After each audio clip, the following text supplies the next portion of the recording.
প্রত্যেক দিন হাতে মাত্র 1 ঘন্টা সময় নিয়ে আমার এই ছোট্ট স্বর্গটাকে পরিপাটিভাবে গুছিয়ে রাখার চেষ্টা করি। Hello everyone, good morning. আমি সাথী, নতুন আরও একটি ঝলমলে ব্লগে সবাইকে ওয়েলকাম জানাচ্ছি। আজ হচ্ছে রবিবার, সময়টা সকাল 7টা। সকালবেলায় উঠে দেখতে পাচ্ছ চলে এসেছিলাম ছাদে, কারণ কয়েকদিন ধরে কুলেখাড়া একদমই খাওয়া হচ্ছে না। বুঝতে পারছি যে কুলেখাড়াটা খাচ্ছি না, আমার সমস্যা হচ্ছে। তার জন্য আজ ভেবেছি না, সকালবেলা উঠে ছাদে আসবো আর এক মুঠো তুলবো, আগে ওগুলো খাবো। তো চলো, যেই কথা সেই গাছ তুলে নিয়ে আগে খেয়ে জল খেয়ে তারপরে যা বসিয়েছি। ভিডিও শুরুতে তোমাদের প্রত্যেককে একটা কথা বলতে চাই, আমি কিন্তু সবাইকে লাইক করে দিই, তোমরাও প্লিজ আমার ভিডিওতে একটা করে লাইক করে দিও। আর হচ্ছে আর একটা কথা, আমি কিন্তু প্রত্যেকের ভিডিও ফুল ওয়াচ করি। কয়েকদিন ধরে কথাগুলো ভিডিও শেষ প্রান্তে বলছিলাম, কিন্তু বুঝতে পারি যে অনেকেই হচ্ছে ভিডিও শেষ প্রান্ত পর্যন্ত থাকো না, তাই কিন্তু আমার কথাগুলো তোমাদের কাছে পৌঁছাচ্ছে না।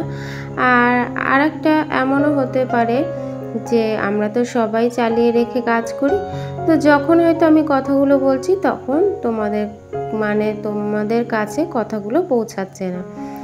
হয়তো ফুল ওয়াচ করছো কিন্তু পৌঁছাচ্ছে না বা শুনতে পাচ্ছ না।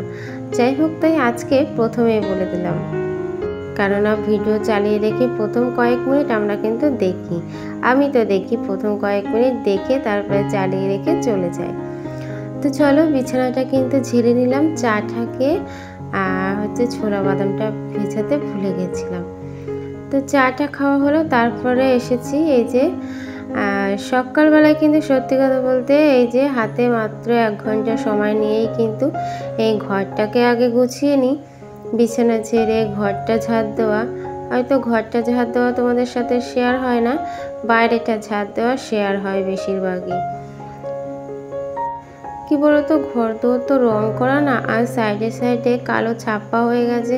ওই যে ছেলেমেয়েরা যে অতিরিক্ত উৎপাত করে ঘরের মধ্যে, তো দেওয়ালের যে সাদা পুর্তিগুলো ছিল ওগুলো উঠে গেছে আর খুব বাজে দেখায় ক্যামেরাতে। সেই জন্য না, আরও যেহেতু মেঝেটা না ভালো করা নেই, যেহেতু টাইলস বসানো হবে ঘরে, তো মেঝেটা করা নেই, আরও কেমন যেন ঘরটা ক্যামেরাতে আমার কাছে বাজে লাগে। তার জন্য ঘরটা না তোমাদের সাথে ঝাড় দেওয়াটা আমি শেয়ার করি না, বাইরেটা শেয়ার করি। এই দেখো, ঘর ঝাড়ু দিচ্ছিলাম আর আমার মেয়ে বলছে, মা শিগগিরই ক্যামেরা নিয়ে এসো, দেখো একটা কাঠবিড়ালি কি সুন্দর এখান থেকে খাবার খুঁটে খুঁটে খাচ্ছে। আসলে গতকাল আমি এখানে না কিছু মুড়ি বিস্কুট নরম হয়ে গেছিল, সেগুলো কি করব, ফেলে দেবো, ওই গাছ লাগানো ওই ড্রেনের মধ্যে ফেলে দিয়েছিলাম, যে পাখিরা আসে তো ওরা খেয়ে নেবে। তাই সকালবেলা দেখছি ওই কাঠবিড়ালিটা ওখান থেকে টুকটুক করে তুলে তুলে নিয়ে খাচ্ছে, তো দেখতেও ভালো লাগছিল। তাই বলছে, মেয়ে বলছে, মা শিগগিরই এসে দেখে যাও কেমন করে খাচ্ছে, তাই তোমাদের সাথে একটু ক্যামেরা বন্দি করে দেখালাম।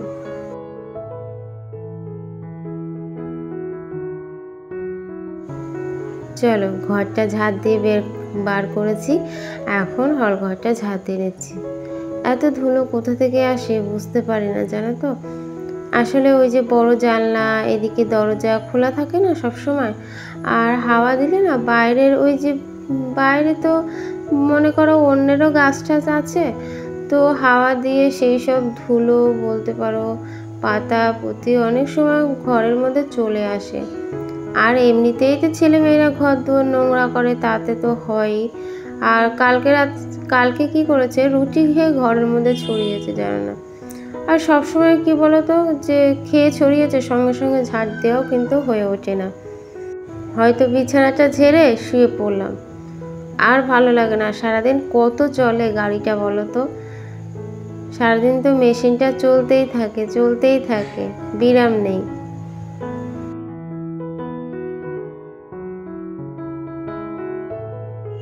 চলো, ঝাড় দেওয়া হয়ে গেছে, আমার না ঝাড় দিতে একটু সময় লাগে, জানো তো। প্রত্যেক দিন তো এই পুরো ঘরটাকে মুছতে পারি না, তো আমার ঘরটাকে মুছি আর ঠাকুর ঘরটা প্রত্যেক দিন মুছি, আর রান্নাঘরটা পরিষ্কার হয়। বাকি জায়গাগুলো প্রত্যেক দিন মোছা হয় না, ঝাড় দিয়ে রেখে দিই। এই কারণে না ঘরগুলো একটু ভালো করে ঝাড় দিতে হয়। মোছা হলে আবার এত ভালো করে ঝাড় দিতে হতো না, কিন্তু প্রত্যেক দিন যে মুছি না, ওই জন্য একটু ভালো করে সময় নিয়ে ঝাড় দিতে হয়।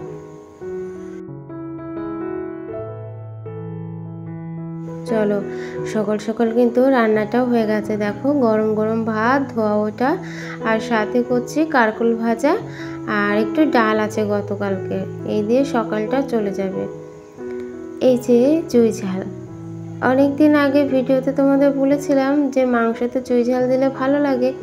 তোমরা কিন্তু অনেকেই এইটা জানো না, আমি জানি না কেন, এটা তো সবাই খায়, তোমরা অনেকেই জানো না শুনেছিলাম।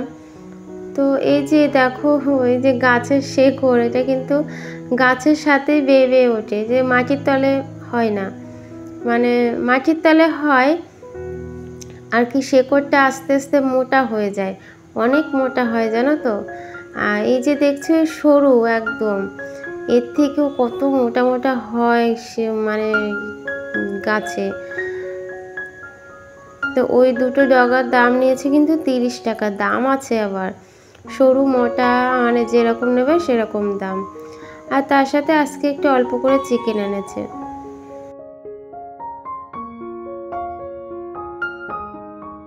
ওগুলো রেখে না দেখছি কি মেঘ করেছে, তাই তাড়াতাড়ি করে আবার ছাদে চলে এলাম।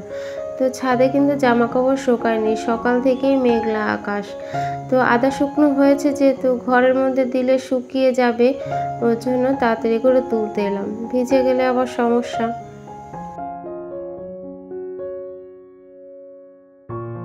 আর এই যে এক সমস্যা, গাছগুলো হয়েছে কি জ্বালায় পড়েছি, মানে যে কোনো কাজে এসেই দেরি হয়ে যায়। একটু দাঁড়িয়ে থাকি, দেখি কোনোটায় কুড়ি এসছে কিনা, কোনোটা পাতাটা একটু বড় হলো কিনা। এই দেখতে দেখতে আমার সময়টা কেটে যায়, আর ক্যামেরা করতে করতে সারাদিন কেটে যায়, নিজের আর বিশ্রামটুকু হয় না, জানো তো। আর সত্যি বলতে কি, এইসব নিয়েই বলতে পারো আমার সারাদিনের সময়টা ব্যস্ত রাখি নিজেকে। খুব খিদে পেয়েছিল, জানো তো। সকালে কিন্তু ভাত খাওয়া হয়ে গেছে, দুপুরে রান্না করছিলাম, তার মধ্যে না হঠাৎ করে মনে হলো খুব খিদে পেয়েছে। আর তার জন্য না একটু চাউমিন ছিল, সেটাকে আর কি পেঁয়াজ লঙ্কা দিয়ে তেল দিয়ে ভেজেছি, তাই খেলাম আমি আর মেয়ে। আর আজকে তো রবিবার, স্কুলে যায়নি।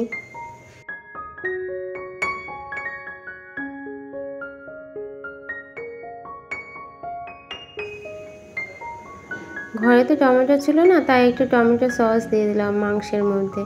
চলো, মাংসটাকে এখন একটু মানে কষিয়ে নেবো আর কি, মশলা দিইনি কিন্তু, তো এরপরে দেবো আর কি মশলা। আর এদিকে দেখছি টুকটুক করে অনেকগুলোই বাসন হয়ে গেছে। হাতের কাছে জল থাকলে না তুমি দেখবে খরচাটা একটু বেশি হয়, দূরে কল থাকলে না খরচা একটু কম হয়। আবার আমার তো জল প্রচুর পরিমাণে খরচা হয়, আর অত গায়েও লাগায় না, জানো তো। আছে খরচা করি, এটাই হচ্ছে কথা। আর জল ছাড়া তো কোনো কাজই হয় না। তো যেহেতু দোকানে জল লাগে, তো দিনের মধ্যে 2 থেকে 3 বার, মিনিমাম তো 2 বার ট্যাঙ্কিটা চালাতেই লাগে। তো সেই কারণে না অত আর মাথা ঘামায় না যে একটু হিসেব করে চালাতে হয়। বিশেষ করে জলটা, জানো তো, যে জল ছাড়া একদমই মানে একটু বেশি জল ছাড়া আমি কাজ করতেই পারি না। একটু একটু করে ঘন ঘন আমি বাসন মাজতেই থাকি, আর টুকটাক এটা ওটা না বেরোতেই আছে। এই ছেলে বলল 1 পিস মাছ দাও, ব্যাস ওইটা এঁঠো হয়ে গেল। এই আমি 1 পিস খেলাম, এটা একটা এঁঠো হয়ে গেল। এই করে করে না অনেক খুচরো বাসনগুলো জমা হয়ে যায়। আমার বড় বাসনের থেকে বেশি খুচরো বাসন হয়। সব সময় না এই যে ঝুড়িটা আছে, সব সময় এক ঝুড়ি ছোট ছোট বাসন আর কি, মানে বাটি প্লেট এগুলো জমা হয়ে যায়। চলো, তার সাথে একটু বেসিনটাও ঘন ঘন মেজে ফেলি। পরিষ্কার থাকে বেসিনের জায়গাটা না, একটু দেখবা পরিষ্কার হলে না থাকলে ভালো লাগে, বেসিনের জায়গাটা নোংরা থাকলে ভালো লাগে না। আমার কাছে তো মনে হয় রান্নাঘরের এই সব থেকে মানে ময়লা জায়গাটা বলতে পারো এই বেসিনের এখানেই কিন্তু হয়। চলো, বেসিনটা তো পরিষ্কার করে নিলাম, এবার ওদিকে দেখি মাংসটা কতদূর কি হলো। চলো আজকের ব্লগটা কিন্তু এইটুকু। কেমন লাগলো তোমাদের জানিও। রান্না হয়ে গেছে, খেতে দেবো। চলো টাটা, সবাই ভালো থেকো, সুস্থ থেকো।